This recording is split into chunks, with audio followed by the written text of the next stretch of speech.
Hi friends, welcome to our Orange Box. இன்றைக்கி நம்ம ஒரு சூப்பரான ஸ்டோரி தான் பார்க்க போகிறோம். இது கண்டிப்பாக உங்களுக்கு யூஸ்ஃபுல்லாக இருக்கும், ஒரு மோட்டிவேஷனாகவும் இருக்கும்.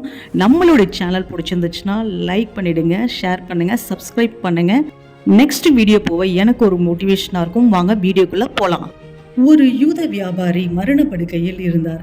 அவர் தன் மனைவியிடம் மூத்த மகன் எங்கே என்று கேட்கிறார். உங்கள் வலது பக்கத்தில் தாங்க நிற்கிறாங்க அப்படின்னு சொல்கிறாங்க. ஓகே, இரண்டாவது மகன் எங்கே என கேட்கிறார். அவங்க தலையருகே தான் இருக்கிறாங்கன்னு சொல்கிறாங்க. அவருக்கு பார்த்தீங்க அப்படின்னா ரொம்ப மூச்சு வாங்குது. அந்த மூச்சு வாங்குறதோட சரி ஓகே, நம்மளுடைய கடைசி மகன் எங்கே என்று கேட்குறாங்க. அவங்களும் உங்கள் காலடியில் தாங்க இருக்கிறாங்கன்னு சொல்லி அவங்க ஒய்ஃப் இவங்க கிட்ட சொல்கிறாங்க. உடனே சாக கிடந்த மனிதர் பதட்டத்துடன் எழுந்து எல்லாருமே கடையில மூடிட்டு வந்துட்டா வியாபாரம் என்ன ஆகும் என்று அவரு கேட்கிறாரு. இறந்து கொண்டிருக்கும் இவர் மனம் கல்லாப்பேட்டையில் தாங்க இருக்குது. இன்னைக்கு உள்ள காலகட்டம் பார்த்தீங்க அப்படின்னா பலரது மனம் பணம், ஜாதி, புகழ் இப்படி ஏதோ ஒன்றில் மாட்டிக்கொண்டு வாழ்நாள் பூரா அவசப்படுகிறாங்க. எப்போதுமே பணத்தை மட்டுமே பிரதானமாக நினைப்பவர்கள் பிற மனிதர்களை மதிக்க மாட்டாங்க. ஒரு பணவெறியர் ஏரிக்கு போறாரு. படகிலிருந்து ஏரியில் விழுந்து விட்டார். யாராவது காப்பாற்றினால் சொத்தையே கொடுப்பதாக அலறினார். அங்கே இருந்த காவலர் இவரை காப்பாற்றினாருங்க. உடனே 1 ரூபாய் நாணயத்தை அவரிடம் வீசினாருங்க. அந்த காவலர் ஒரு விளம்பர பலகை காட்டினார். அதில் சிக்கி கொண்டவர்களை காப்பாற்றினால் அன்பளிப்பு 100 ரூபாய் எழுதியிருந்தது. பணவெறியர் உடனே, ஓஹோ, நீ ஏதோ சேவை மனப்பான்மை உடையவன் என நினைத்தேன், இருந்தாலும் உனக்கு இப்படி பணத்தாசை கூடாது அப்படின்னு அவர் சொன்னாருங்க.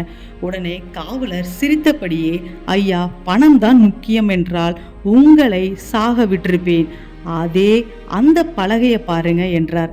அதில் ஏரியில் விழும் சடலங்களை உடனுக்குடன் அப்புறப்படுத்தினால் 500 ரூபாய் சன்மானம் என்று எழுதியிருந்தது. மனிதர்களில் சிலர் இப்படி எல்லா நிகழ்வுகளையும் பணத்தால் மட்டுமே அளக்கிறார்கள்.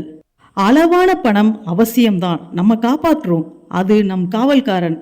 அளவற்ற பணம் வந்தால் நாம் தான் அதை காப்பாற்ற வேண்டுங்க. சரியாக சொன்னால் பணம் கால் செருப்பு போல.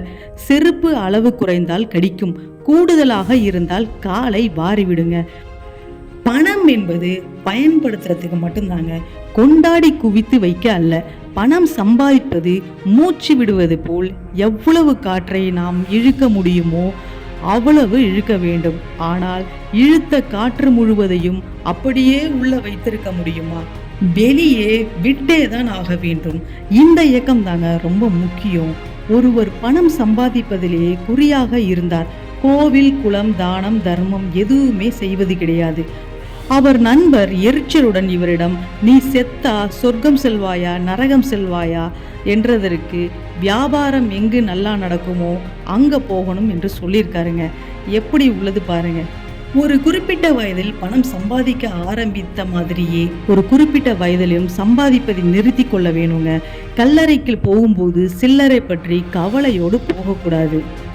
சில பேர் இன்னும் இப்படி தாங்க இருக்காங்க. பணம் தான் முக்கியம், பணம் சம்பாதிக்கிறத தான் குறிக்கோளாக இருந்துட்டு இருக்காங்க. அது எந்த அளவுக்கு போதும் அப்படிங்கிறத யாருமே அதை நினைக்கிறது இல்லை. வேணும் வேணும் வேணும் வேணும் தான் மனசு நினைக்கிறதே தவிர அது போதும்னு நிற்பாட்டி அதை ஒரு தான தர்மம் பண்ணணுங்கிற ஒரு தாட்டு யாருக்குமே வரதில்லைங்க. இந்த கதை உங்களுக்கு பிடிச்சிருக்கும்னு நினைக்கிறேன். நம்மளுடைய சேனலை லைக் பண்ணுங்கள், ஷேர் பண்ணுங்கள், சப்ஸ்கிரைப் பண்ணுங்கள். நீங்கள் பண்ணுற இந்த லைக் எல்லாமே தான் எனக்கு ஒரு மோட்டிவேஷனாக இருக்குங்க. Thank you so much. நெக்ஸ்ட் வீடியோவில் பார்க்கலாம்.